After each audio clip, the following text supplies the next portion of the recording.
సరే వేళ వెన్నుపోటుకు 2 ఏళ్ళు అంటూ నిరసన కార్యక్రమాలు పెద్ద ఎత్తున చేపట్టింది వైసీపీ. అలాగే రాక్షస పాలన ముగింపుకు 2 ఏళ్ళు అంటూ టీడీపీ కూడా కౌంటర్గా ఈ ర్యాలీలు నిరసన ప్రదర్శనలు అన్నీ చేయటం చాలా పోటాపోటీగా జరిగాయి సార్. ఇక వైఎస్ఆర్సీపీ నిరసనల విషయానికి వస్తే చాలా పెద్ద ఎత్తున మండల కేంద్రాల్లో టీడీపీ మేనిఫెస్టో చంద్రబాబు పవన్ కళ్యాణ్ సంతకాలతో ఇచ్చిన బాండ్లు దగ్ధం చేశారు. అలాగే ఈ నెల 8 లేదా 9వ తేదీల్లో టౌన్ హాల్లో సదస్సులు జరగనున్నాయి. మచిలీపట్నం నియోజకవర్గంలో పేరుని కిట్టు ఆధ్వర్యంలో, అలాగే తర్వాత విశాఖపట్నంలో వైఎస్ఆర్సీపీ ఆధ్వర్యంలో నిరసనలు, చంద్రబాబు వెన్నుపోటుకు 2 ఏళ్ళ పేరుతో ఆందోళనలు, తర్వాత నంద్యాల జిల్లా అక్కడ ఆయన శిల్పా చక్రపాణి ఆయన ఇంటి హౌస్ అరెస్ట్ చేయటం, ఇవన్నీ సార్. ఇక మహిళలు కూడా పెద్ద ఎత్తున పాల్గొన్నారు సార్. నగరంలో రోజా గారు కానీ, అలాగే మన రాయన్ భాగ్యలక్ష్మి గారు కానీ, పుణ్యశీల గారు కానీ, ఇప్పుడు ఆవిడ మనతో జాయిన్ అవుతున్నారు లైన్లో. సో ఒక పక్కేమో అసలు మహిళా భద్రత అనేది ఎక్కడా లేదు అని చెప్పేసి మహిళా నాయకురాళ్ళు ఆరోపిస్తుంటే వైసీపీ నుంచి. సో చంద్రబాబు నాయుడు గారేమో అసలు మొన్న మహానాడుని నేను మహిళలకే అంకితం చేశాను, 1,00,000 మందిని పారిశ్రామికవేత్తలను చేస్తాను, 5 లక్షల మంది చేయడానికి టార్గెట్గా పెట్టుకున్నాను ఆయన చెప్తున్నారండి. ఎలా చూడాలి ఈ పరిణామాలన్నీ? సో 2 ఏళ్ల పరిపాలనలో తర్వాత మొన్న జరిగినటువంటి మహానాడుని పూర్తిగా మహిళలకు అంకితం చేశామని చెప్తున్నటువంటి దీంట్లో మనకి ఇప్పుడు ఉన్నటువంటి వైఎస్ఆర్సీపీ తరఫున మన దగ్గర ఉన్న గెస్ట్తో మాట్లాడే ముందు స్థూలంగా కొన్ని అంశాలు పరిశీలించినట్టయితే, కూటమి అధికారంలోకి వచ్చిన దగ్గర నుంచి కూడా మహిళల భద్రత అనేది పూర్తిగా మృగ్యం అయిపోయింది.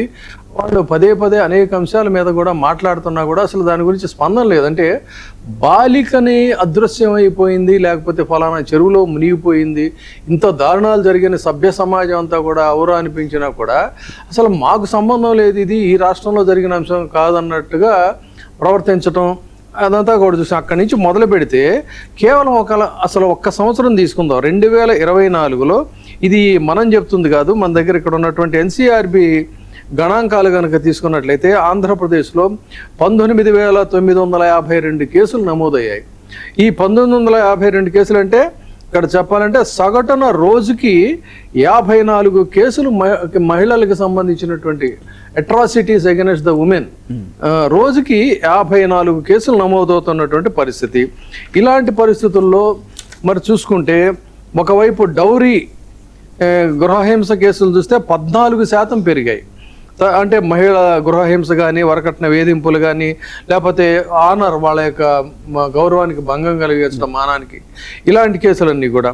ఇక వాళ్ళ యొక్క సంబంధించినటువంటి చీటింగ్ కేసులు అంటే ₹1,00,00,000 పైగా ఒక్కొక్కళ్ళు 10 మందికి పైగా మహిళలు ఇంచుమించు ₹1,00,00,000 పైగా మోసపోయినట్టు, బంగారం తాకట్లని, అదని ఇదని ఇలా అనేకమైనటువంటి కేసులు అవి పెరిగిపోయాయి. తర్వాత డొమెస్టిక్ వయలెన్స్ అయితే అసలు ఎన్సీఆర్బి గణాంకాలు చాలా ఆందోళనకరంగా 441 అత్యాచార కేసులు ఒక్క సంవత్సరంలో నమోదైనటువంటిది తెలుస్తున్నమాట. అంటే ఇక cyber crimes, social media fake అకౌంట్లు, ఇవన్నీ కూడా ఇన్ని రకాలుగా ఇక్కడ మనకి 94% ఛార్జ్ షీట్లు దాఖలు చేస్తున్నామని, 470 పైగా మహిళలు, చిన్నారుల కేసుల్లో ఏదో ఇన్వెస్టిగేషన్లో ఇది సాధించామని అది చెప్తున్నారు. ఆశ్చర్యం ఏంటంటే మనం గతంలో కూడా డిస్కస్ చేసాం, అమిత్ షా గారి దగ్గర నుంచి ముఖ్యంగా షీ టీమ్కి సంబంధించిన ఇది చూస్తే అసలు రెస్పాన్సే లేదనేటువంటిది సాక్షాత్ యూనియన్ గవర్నమెంట్ నుంచే వచ్చినటువంటి మాట.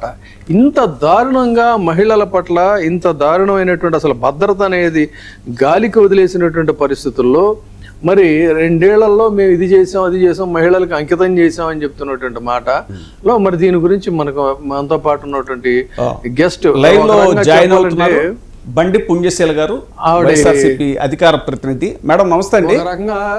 ఒక ఫైర్ బ్రాండ్ అంటే ఇలాంటి వాళ్ళందరికీ కూడా అధికారంలో ఉండే కంటే కొంతకాలం ట్రైనింగ్ లాగా ఈ అపోజిషన్ లో ఉంటేనే వాళ్ళ కెపాసిటీస్, క్యాపబిలిటీస్ ఏంటని అనలైట్ అవుతాయి.